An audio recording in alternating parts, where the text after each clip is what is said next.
日本海军第6燃料厂新竹厂是目前台湾规模上界大的自前时期军事工业遗址。自2010年时阵，获得了做历史建筑，也开始分做3期工程要来甲伊整修。经过初期的一个结构补强，最后一期修复工程7个月初至开工，也按算2017年时阵要来重新开放。有80年历史的日本海军第6燃料厂，战后有袂少眷村子孙住伫遮，内面有超过1架子的眷村文化参考书，因为有历史价值，是有伫2019年登录做历史建筑了后，开始对建筑主体进行修复工程。在这整个过程当中，其实我们陆续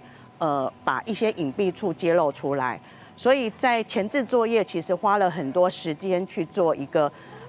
清理跟调查研究，然后揭露过去的一个建筑物的一个构造或状态，然后去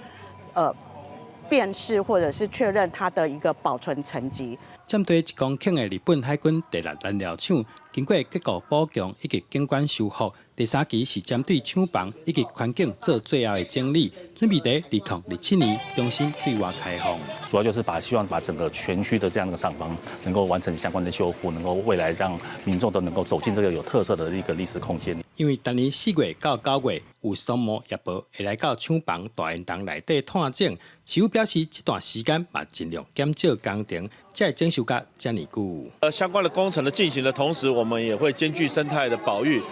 在我们当地的这个蝙蝠的栖息的这个周期，4到9月，我们也会降低干扰工程的一个密度，